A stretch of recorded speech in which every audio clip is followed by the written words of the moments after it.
that they could have picked up in between overtime and shootout. Nashville could have 114 right now. That's how good this team is. Mm-hmm. So just throwing it out there when you're talking about how elite level teams play, Nashville this season has been on another level. Granted, the playoffs are a different story and they're a tournament in their own. And you see it happen all the time when you talk about a first seed getting bumped out by an eighth. That could definitely happen. You just ask Washington how many times they've been able to escape first and second rounds. Just a great team and then in their great season. It's not that Anaheim doesn't have a chance. I just don't feel like they play as well as that team. But I could definitely feel people would see that. I would agree with you. But I sometimes I just feel like against those good teams, you just can't beat them. Yeah, and Nashville is just in that category above. And the Ducks are going to see one of those teams we consider in the elite in Winnipeg on this road trip. So that's going to be a huge test to see if they can play up to that level. Because Laine has now continued his point streak, and he's on a 15-game point streak. 42 goals tonight. Yeah, tied with Ovechkin now. So you're looking at that, Scheifele, Wheeler. You're looking at an elite team there with another guy in net who's considered a guy who's not getting enough recognition for the Vezina and Connor Hellebuyck. Big battle between two young American goaltenders, between Gibson and Hellebuyck. We'll get into that in a little bit at the end of the show when we look ahead at the Ducks' couple games coming up. But we still have a couple questions here. One more left on Twitter before we get into the chat. We had Chase on Twitter who said, what kind of contract, term, and money do you think Montour, Kasha, and Ritchie get this offseason? I'll let you lead off with this one. So he's an RFA, right? Yeah. And he's got his UFA years coming up in a couple more seasons. And I feel like the Ducks, if they were smart, I think that they would try to get him on a long-term deal, low dollar. The hard part about that is Montour and his agent aren't dumb, and they know that they could get bigger money if he continues to play well when he's a UFA. So if the Ducks want to keep him long-term, they're going to have to up the bounty by giving him more money per season because they're going to be chewing up his beginning of his unrestricted free agency time in his career. I think he gets a bridge deal. I think the Ducks are going to want to see more than one great season out of him, and I don't think they're going to be able to go to bat with enough money, and that's not Bob Murray's style, just to give a bunch of money to a guy coming off an ELC, right? Yeah. So I feel like he's going to get a bridge deal, a couple $1 million, maybe $2 to $3 million. I would suspect he'd be at, and he'd probably get a 2-year deal out of it. Yeah, I think Ritchie definitely bridge deal. Just to kind of sum it up real quick, because we got some other questions to chat. I think Kasha definitely a candidate for a bridge deal because I feel like that's a good play for him if they think he can continue his play and really pick things up in the next couple seasons. I think they probably want to avoid any kind of Rickard Rakell type of contract where now he's a 60, 70 point guy and he's only getting paid $3.5 million. Not to say Cash is going to get up to that level, but you can see that, and I feel like it's probably a 2 or 3 year deal for Kasha. Montour is the interesting one for me because we had said bridge deal up until I guess now, and the way he's been playing and how well he's worked with Cam Fowler. And that's going to be the most interesting contract for me because I could see them going long term, like a 5 or a 6 year deal locked up around 4.5, which would be a big haul for him. Or maybe they just go for that 2 year deal at a lower value and hope that he can continue progressing and command even higher than that. But to me, I feel like now, just the way he's been playing, the fact he's playing good with Fowler, and that could be a pairing we see it for a long time in Anaheim, I kind of move towards the 4 to 6 year deal as in term for Brandon Montour. If he's getting 4 to 6 years, that means you're going to see like a $4 to $5 million contract. Yeah, you're going to see a Sami Vatanen contract, a Josh Manson contract. I don't even know. Like I have to look at cap friendly, and I feel bad saying I don't know, but I don't even know if the Ducks could afford that right now with some of the guys. I'm sure they could with Bieksa coming off his contract, but then you still have to take into account that Manson and Fowler's extensions are coming into play, and eventually Eves is going to come off the long-term injured reserve. So all that plays into whatever contract Montour gets as well. So you're looking at contracts that fall off. I know that we've talked, for those of you who listened to us since the beginning, we've talked about this before, but I want to answer this question.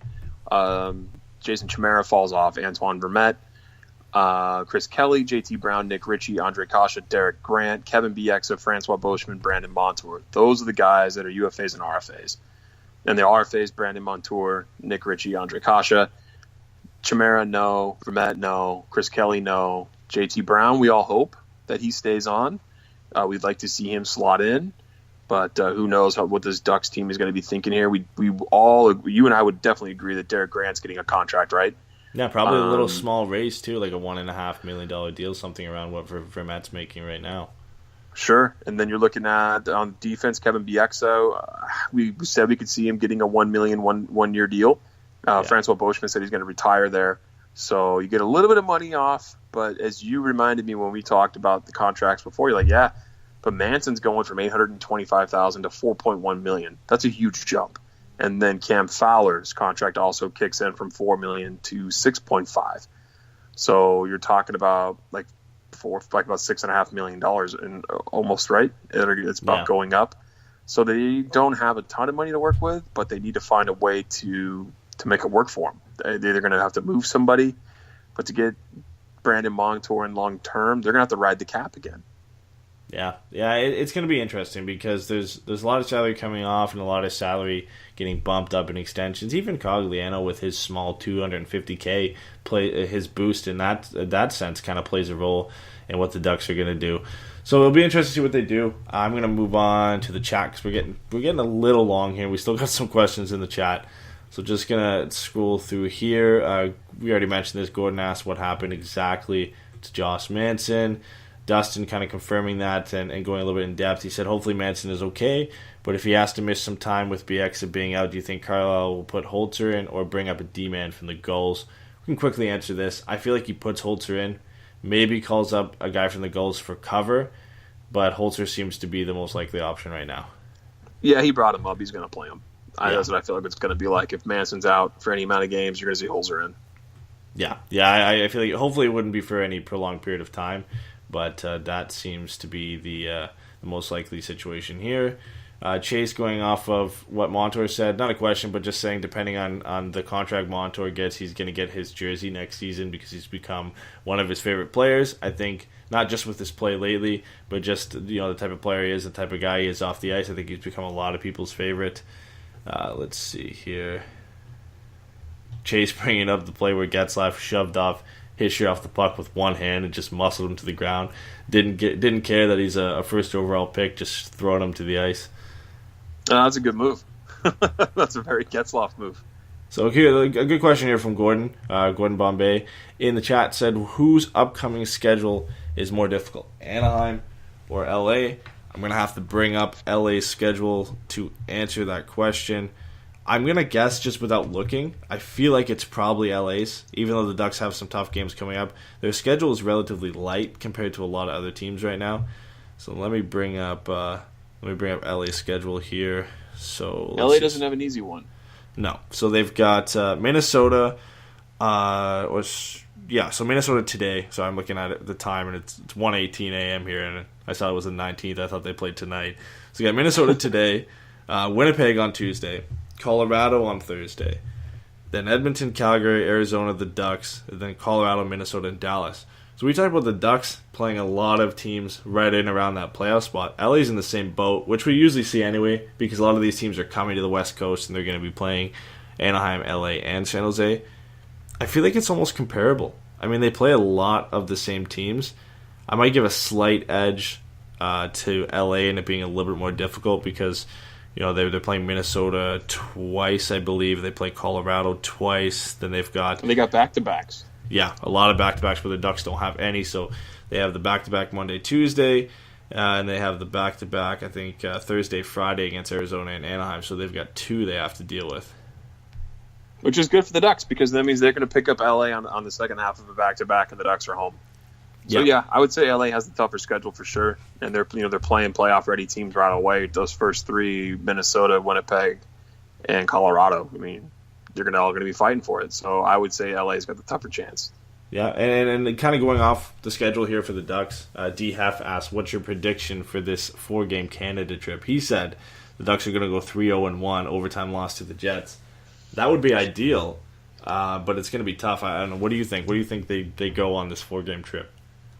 I mean, look, they have to win Wednesday against Calgary. That's a must-win.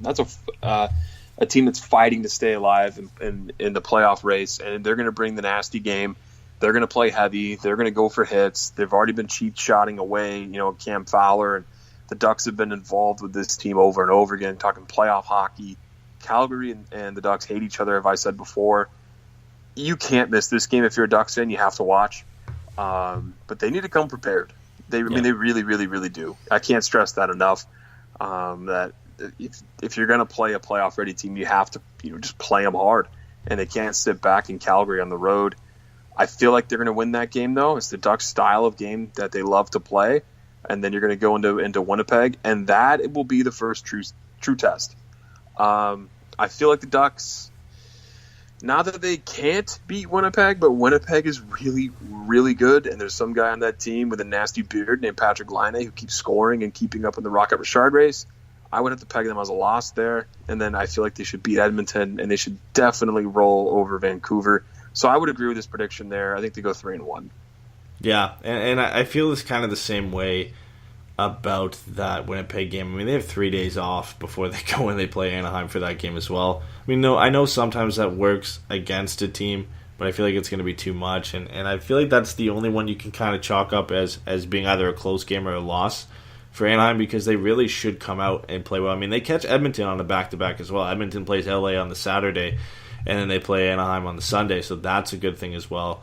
They play Calgary the first game. Both teams are going to have some rest. Like you said, that's a must-win. And then you've got the Winnipeg game with some rest.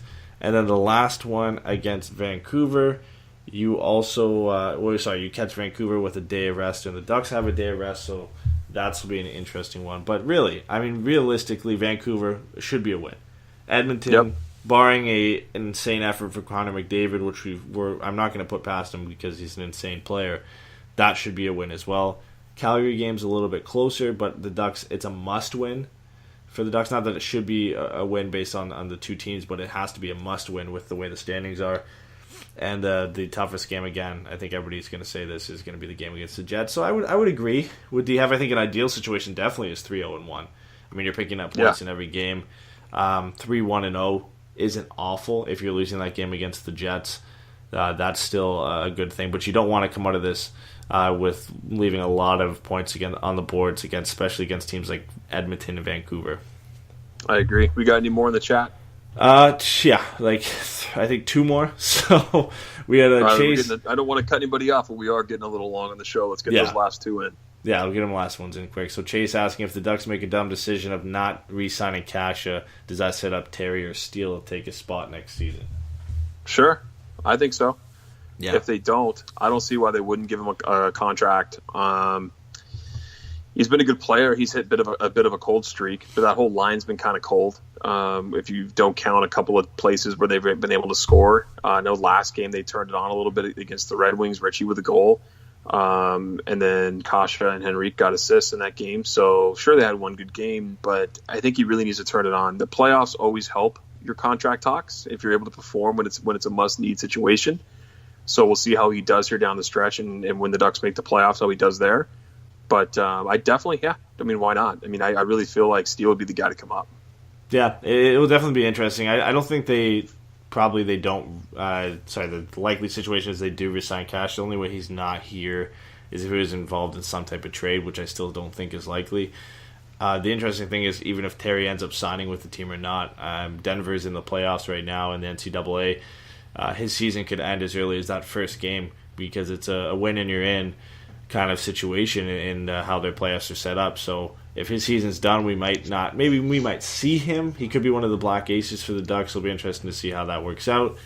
Last 2 things in the chat, Tyler just kind of confirmed what we were talking about with Nashville, saying maybe he would like to see us kind of fly in and play Nashville because it's always tough for that team who does so well during the regular season to kind of continue that success, and all the pressures on them going into the playoffs.